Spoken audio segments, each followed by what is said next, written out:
Bonjour à tous, c'est Alexandre pour Technoid et bienvenue pour cette prise en main du Maze Alpha.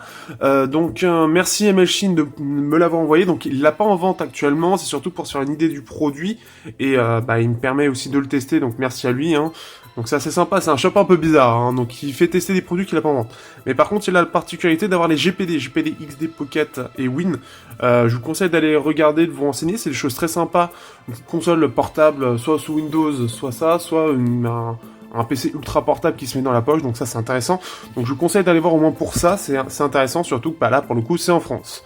Et pour les Belges aussi, puisque Belge, Chine, voilà, c'était aussi pour ça. Donc passons un petit peu au Maze. Maze, alors j'ai appris donc via les mobiles. Donc si tu me regardes, bonjour à toi. Que Maze en fait c'est un acteur chinois qui fait à la base tout ce qui est conception, enfin pas conception, aussi ça, design de smartphone, avec, ils ont leur propre chaîne de fabrication, donc ce qui fait que ce sont des acteurs, en fait, dans l'ombre, et ce sont des acteurs qui vendent leur smartphone en marque blanche. Donc c'est-à-dire que en gros, les clients viennent chez eux, bonjour, je vais vous commander tel téléphone avec tel coloris et tel truc qu'il y a dedans. Et ok, on vous le fait, et puis ils posent après leur marque dessus, la marque du client, mais eux n'existent pas. Donc ils ont décidé de créer leur propre smartphone, leur propre marque Maze. Et donc on a le Maze Alpha. Alors il y avait le Maze Blade qui est déjà sorti il y a quelques temps. Là on a le Maze Alpha, il y aura bientôt le Maze Comet. Ce Maze Alpha, pour revenir dessus, donc dedans on a un Helio P25, je vais en parler un petit peu parce que c'est un processeur intéressant. On a un double capteur photo, le capteur photo c'est le même que ce qu'on a sur le Redmi 3, 3S, 3 Pro et sur le Redmi 4 et 4X. Donc c'est le S5 K3 L8 pour les intéressés, pour les plus gros connaisseurs, je commence à me mettre un petit peu dessus. Vous avez aussi, hop ici, je vais peut-être mettre un petit peu, ce sera plus intéressant si on a un peu plus de lumière, voilà, donc là ce sera un peu mieux, surtout sur du noir. Donc ce qui fait que cet appareil là, qu'est-ce que je peux dire exactement dessus? Donc déjà on est sur un 6 pouces, alors avec 3 tri-bezel-less, donc c'est-à-dire en gros le système c'est d'avoir, hop, on va supprimer ça. Le système, c'est d'avoir, en fait, la partie haute qui n'existe plus. Par contre, on a une partie en bas qui existe beaucoup trop. Je l'avais montré à l'unboxing, c'est quelque chose qui prend beaucoup de place. Donc, en particularité, qu'est-ce qu'il a réellement? Donc, on a ça, on a le fait qu'il fasse, comme maintenant pas mal de smartphones, le bokeh aussi, avec un capteur 5 mégapixels. Alors, un capteur photo qui est particulier, le capteur photo, c'est celui-là, je crois, qui est, en fait, un capteur qui est de la marque Galaxy Core. Je ne connaissais pas. J'ai pas regardé la référence exacte, c'est vraiment un truc bizarre. D'ailleurs, l'appareil photo de Mediatek a bien évolué, puisque cette fois-ci, on a, je sais pas si ça se voit bien, on a plusieurs modes photo, en fait, ici, on va pouvoir changer directement. On a le mode blur, en fait, on a soit le mode blur, alors là, on est plein de saleté, donc c'est pas très très beau. Alors il est en ouverture 2.2, ce qui fait que forcément les photos, dès que on va être sur une basse luminosité, ça va pas être terrible. Et en fait on a ce système, on va pouvoir avoir quelque chose, en fait un halo autour de l'image qui va être flouté. J'en ai montré sur Instagram, donc je vous conseille d'aller voir. On a aussi en fait ce système, en fait on va pouvoir régler l'intensité du bokeh ici. Donc tout simplement, donc plus c'est grand, plus ça va être flou, plus c'est petit, moins ça va être flou. Selon les fois, ça marche parfois bien, parfois non, mais si vous avez des objets trop proches, ça va pas marcher. C'est-à-dire que si vous avez quelques objets à quelques centimètres derrière, ça va pas se voir. Si c'est loin, ça va se voir. C'est un peu ça. Il va falloir que justement j'aille un peu plus loin sur les tests. Il peut être que en 1080p au niveau de la capture vidéo. Donc ça, attention. On a une surcouche qui est très basique. On a très peu de choses au départ. On a le minimum. Donc ça aussi, c'est à prendre en compte. Donc ceux qui aiment Android pur et surtout la ROM MTK pour ceux qui connaissent dès le départ, voilà, donc c'est très basique. Par contre c'est fluide, c'est stable, ça c'est quand même assez sympa. J'ai l'impression qu'il faut aussi leur propre ROM puisque on n'a pas de mention particulière disant que c'est tel ou tel, comment je vais arriver. Tel ou tel, si en général c'est quand on a, je sais plus quelle sous-marque en fait qui sous-traite Gold ou merde, j'ai plus en tête, que je vois souvent. En fait, on a en général la version logicielle de la marque qui l'a fait, en fait, qui a fait le logiciel. Là, ça a l'air d'être Maze directement, puisqu'on n'a rien. On est en 7.0. Au niveau des mises à jour, pour l'instant, on est à jour, justement. Il y avait eu plusieurs mises à jour lorsque notre cher Belchine a reçu l'appareil. Il a eu 3 mises à jour, et en plus, il est même à jour sur la version du correctif de sécurité Android. Bon, ça c'est plutôt cool, à voir si ça va persister. On a un capteur d'empreinte qui est un dommage, il pourrait même avoir les petites choses qui manquent, parce qu'en gros on peut faire la touche home et retour. En fait on peut faire 2 touches sur 3, home, retour, ou ça, l'application, ça on peut l'avoir, mais malheureusement ce n'est pas possible. Enfin, on peut, mais il faut sacrifier une touche, donc le home ou etc. Moi, j'ai pris la touche retour parce que c'est le mieux, parce que c'est le plus loin. On est sur du 6 pouces, pas forcément bien optimisé. Pour montrer un petit peu, voici les bords. Donc c'est pas foufou, mais ça reste correct. C'est pas très fin, mais ça reste assez fin pour qu'on puisse pas avoir des faux contacts. On a un bord qui est un peu plus gros que ce que propose par exemple le Xiaomi Mi X, parce qu'ils ont mis un vrai petit haut-parleur en haut qui se monte. Alors j'espère qu'il va se voir là. Voilà, je n'avais pas pu le montrer en live. Là on le voit bien. C'est un tout petit haut-parleur. J'ai pas encore pu le tester. Il faudra que je le teste très bientôt pour avoir une idée un petit peu de ce que ça vaut. En tout cas voilà, l'appareil est fluide, ça c'est plutôt cool. On a une batterie qui elle est de 4000 mAh. Et pour l'instant, je suis un peu déçu. Je suis un peu déçu pour montrer. Là, on est à 42%. Hop, ici. 42%. Écran, on est à 3h27, 42%. C'est pas fou. C'est dans la bonne moyenne en soi, mais pour du 4 mAh, c'est un peu décevant. Je pense que la batterie, c'est une batterie qui est un peu bas de gamme, et donc ce qui fait que l'autonomie n'est pas terrible. Qu'est-ce que je voulais dire d'autre donc ça, voilà.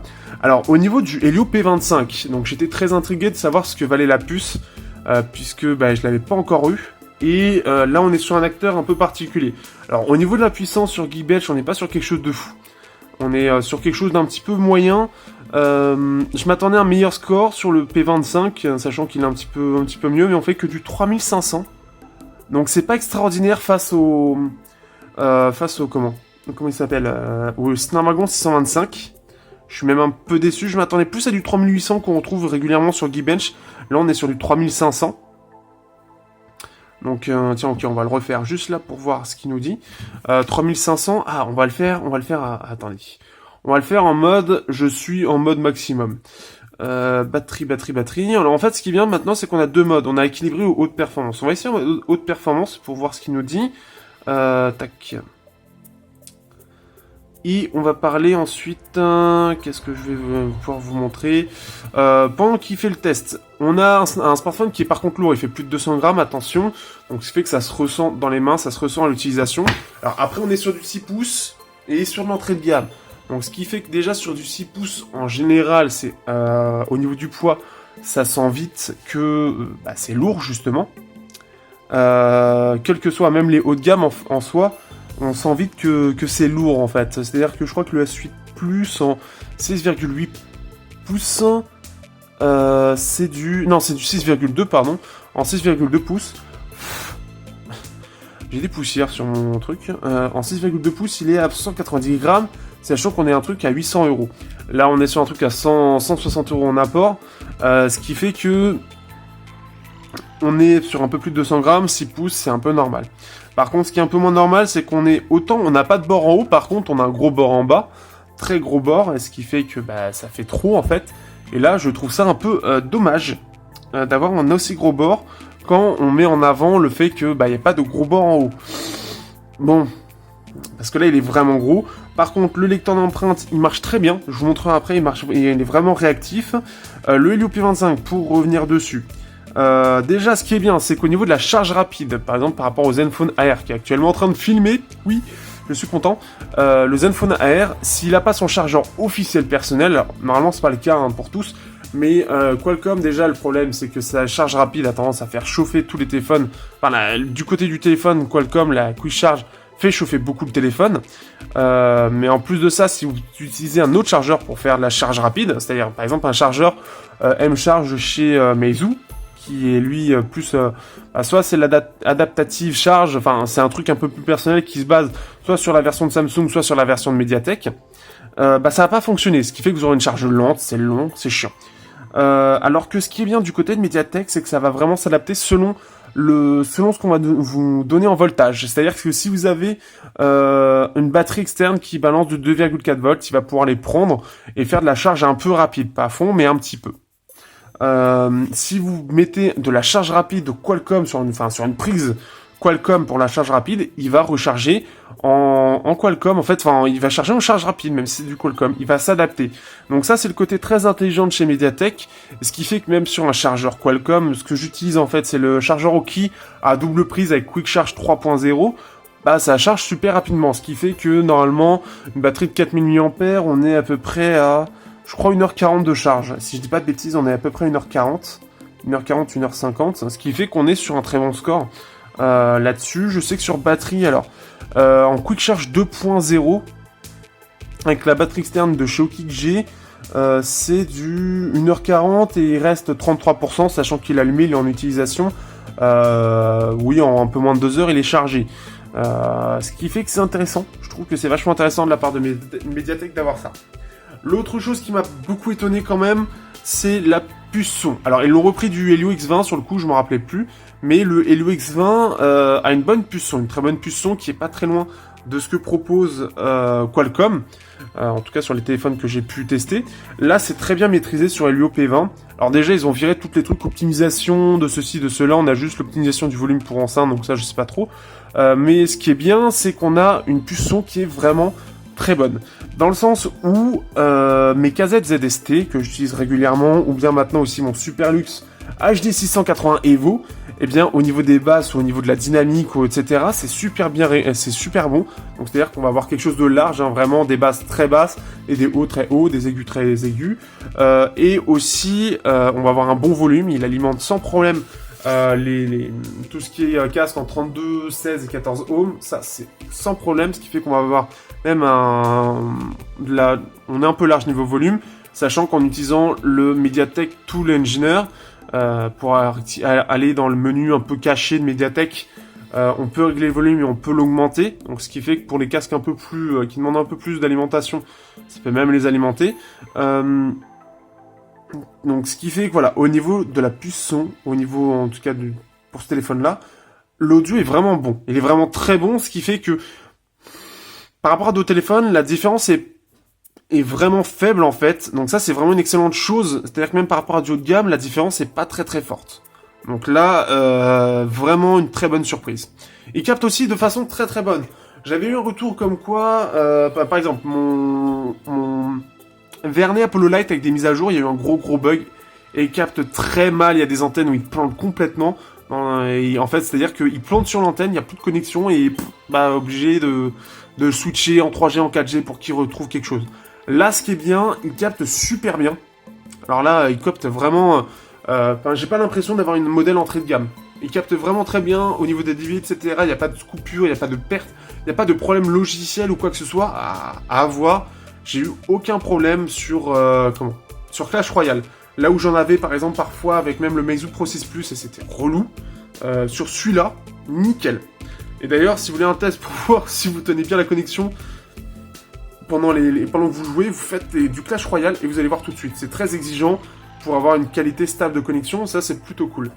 Ce qui fait que ça c'est bien de ce côté-là. En fait, il n'y a pas de gros défauts sur cet appareil. Il y a forcément l'appareil photo qui est limité. On peut faire des bonnes photos, mais il faut être en plein jour.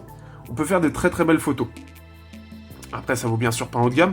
Mais si vous avez un très bon appareil photo, une très bonne luminosité pour faire des bonnes photos. À partir du moment où vous commencez à être en intérieur, là il va commencer à galérer, vous aurez un espèce de voile. Enfin, on sent vraiment que l'appareil photo il est en train de galérer. Il a pas assez de lumière, les lentilles sont pas assez bonnes, et l'appareil en lui-même au niveau de la PN en fait en lui-même il est pas assez bon. Donc dès que vous êtes en intérieur, oh là il y a énormément de bruit, ça manque énormément de détails, et c'est là où c'est le drame.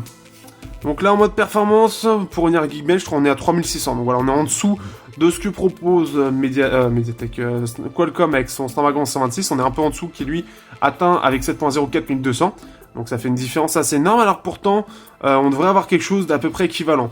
Par contre, il explose totalement sur la puce son, la 4G aussi je crois qui est en catégorie 6, si je dis pas de bêtises, et surtout aussi l'appareil photo. Pourquoi ? Sur le Zenfone Zoom S, qui est un excellent photophone, on sent vraiment que quand vous faites certains types de photos, notamment bokeh, l'appareil galère énormément. On sent qu'il y a un temps de traitement d'1 seconde et que la puce qui est intégrée de base est vraiment pas assez performante. Et donc par rapport à ce que demande le Asus, il y a un temps de traitement qui est assez long. Ce qui est bien, c'est que pour lui, le temps de traitement est très court, puisque de base, il intègre une puce photo qui est bonne, tout simplement. Et donc, ce qui fait que quand on va aller chercher... Alors, hop, l'option, je la vois pas. Quand on va aller chercher, en fait, on va faire la photo avec le bokeh. Il a fait quasiment instantanément. Bien évidemment, on est sur l'entrée de gamme aussi. Côté logiciel, c'est pas parfait. Mais ce qui fait que c'est plutôt cool. Alors, par contre, il a pas fait du tout la mise au point. Là, je rappelle qu'on est en intérieur, il galère à mort. Mais en intérieur, je crois que... non, pourtant la lentille est bonne. Mais là, comme forcément, il n'y a pas assez de lumière pour lui, il comprend pas trop ce qu'il voit. Et comme je vise du noir, pour lui, il doit c'est pas très beau. Hop. Mais ce qui fait que, voilà, là, on sent vraiment que, par contre, on est sur l'intérieur, il y a beaucoup de bruit, il est sur une pause un peu longue. Mais le traitement de la photo est très rapide, par contre. Et ce qui fait que, voilà, on a quelque chose qui est rapide à sortir, beaucoup plus que le Snapdragon 125 en double capteur photo, qui là va montrer qu'il en chie. Ils ont même mis un mode pro, donc ça c'est assez cool aussi. Alors le mode pro par contre on peut pas le... Hop, on va essayer comme ça, s'il fait comme ça, hop, il a pas fait bien...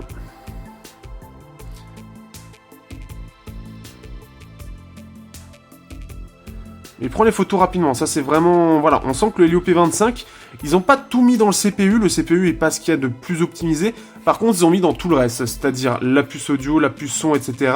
Tout est fait pour que ce soit assez rapide et que ce soit intéressant. C'est pour ça que je me posais la question de savoir pourquoi on avait quand même quelques acteurs, notamment par exemple Sony et plus récemment Alcatel qui est passé de Qualcomm à Mediatek, parce que dans le milieu de gamme ils sont en train de prendre un peu quelque part. Pas les plus gros, mais ils commencent à prendre quelques acteurs sous leurs ailes.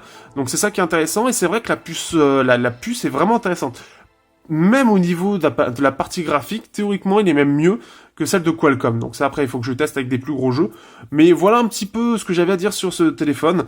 Des choses sympathiques, il a l'air solide aussi. Hein. Je pense que on n'est pas loin d'un Nokia 3310 en vert, en gros. Hein. Je pense que il peut servir dans le smartphone, mais aussi vous pouvez assommer des champs avec, parce que comme il est lourd, et il a quand même on sent quand même qu'il est résistant. Ça a pas l'air, la tranche a l'air d'être de bonne qualité.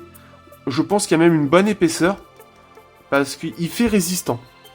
Je sais pas s'il l'est réellement, notamment cette vitre-là, je me pose la question. D'ailleurs, je sais, normalement, il n'y a pas de rayures encore. Je l'espère en tout cas pour Belchine. Mais il a l'air assez résistant. Et ce qui fait que c'est une bonne chose. Je pense que ça peut être un bon smartphone. Après, avoir la marque, avoir le suivi, avoir la fiabilité, ça j'en ai aucune idée. Je pense et j'espère que l'appareil est fiable. Il est bien conscient, en tout cas il est bien fini. Je reparlerai au test plus précisément. Mais il est assez bien fini pour me donner confiance. Il a même une meilleure finition que le Vernet Apollo Lite, qui était plutôt pas mal à l'époque, il y a un an. Mais là, on sent qu'il y a quand même une finition qui est très très propre. Dans le sens où c'est bien, au niveau des tolérances, c'est vraiment très très bien aligné. Même au niveau des appareils photo, c'est quand même bien aligné aussi. On n'a pas trop de creux, on en a quelques-uns, mais ça reste très petit. On a un sentiment de solidité. Après, ça reste un sentiment, je peux pas dire si c'est vrai ou pas. Mais il me met en confiance. Aussi, au niveau de l'appareil, il n'y a pas de bug. En tout cas, j'en ai vu très rarement, c'était que des bugs... S'il y a un bug visuel par rapport au mode avion, mais c'était juste visuel. Et c'est tout. C'est absolument tout. Voilà, même le capteur d'empreinte est vraiment réactif. Tiens, je voulais vous montrer. Il est quand même assez rapide à sortir. Et pour terminer, voilà l'appareil photo, ce qui est bien. Ah, si on peut le cacher. Ah, c'est cool, ça, je viens de le découvrir. Hop. Face Beauty, on va faire, voilà. Hop. On change de caméra. Donc, ce qui fait que, en fait, il nous dit, voilà, on peut le garder comme ça avec, en gros, l'appareil photo, il est là. Mais on peut le tourner, il va détecter, et il va retourner. Donc ça, c'est plutôt cool. Ça, c'est plutôt sympa. La caméra en soi est pas folle non plus. En plein jour, ça a l'air plutôt correct, mais ce sera pas fou. Voilà, j'ai fait un petit tour de l'appareil, j'espère que ça vous aura plu. J'en aurai d'autres choses à dire, notamment sur la caméra par rapport au mode velours qui est un peu particulier pour le coup quand même. Je détaillerai un peu plus par rapport au lecteur d'empreintes, par rapport aux photos qui sont faites. Vous en avez déjà sur Twitter et vous en avez sur Instagram. mais je pourrais détailler un peu plus, je ferai encore d'autres photos. La solidité de l'appareil, j'attends de voir, mais en tout cas pour l'instant, comme je l'ai dit, je suis en confiance. Et pareil, le suivi, ça par contre, il faudra voir avec le temps, et ça, il faudra voir sur les forums. Donc attention à ça, je le répète, qu'on n'ait pas de problème par rapport à la fiabilité, je vous conseille de vous renseigner bien par rapport à ça. Sur ce, je vous dis à bientôt pour le test du Maze Alpha sur la chaîne, et n'hésitez pas à partager, à poser vos questions, à liker, etc., à vous abonner, etc., comme d'habitude. Et si vous savez pas, bah maintenant vous le savez. Et maintenant que vous le savez, vous pouvez le dire à tout le monde. Et comme ça, j'aurai plein d'abonnés. Et comme ça, voilà, bref, là je suis en train de dire n'importe quoi. Sur ce, ciao, et bonne journée, bonne semaine, bonne soirée, et ceci, et bien à bientôt.